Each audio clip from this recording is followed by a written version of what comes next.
வேளாறு அள்ளி ஊராட்சி மன்ற அலுவலகம் முன்பு வேலை கேட்டு மாற்றுத்திறனாளிகள் முற்றுகை போராட்டம். தருமபுரி மாவட்டம் பாலக்கோடு ஒன்றியம் வேளாறு அள்ளி ஊராட்சி மன்ற தலைவராக இருப்பவர் ராதா மாரியப்பன்.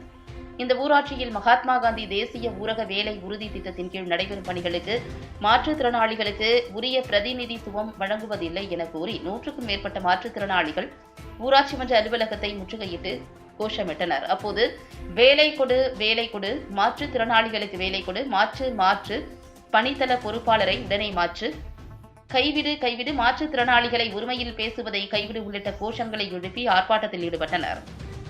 தகவல் அறிந்து வந்த வட்டார வளர்ச்சி அலுவலர் ரேணுகா, போலீஸ் இன்ஸ்பெக்டர் பாலசுந்தரம் ஆகியோர் மாற்றுத்திறனாளிகளின் கோரிக்கை குறித்து உடனடியாக நடவடிக்கை எடுப்பதாக கூறியதைத் தொடர்ந்து மாற்றுத்திறனாளிகள் போராட்டத்தை கைவிட்டு கலைந்து சென்றனர்.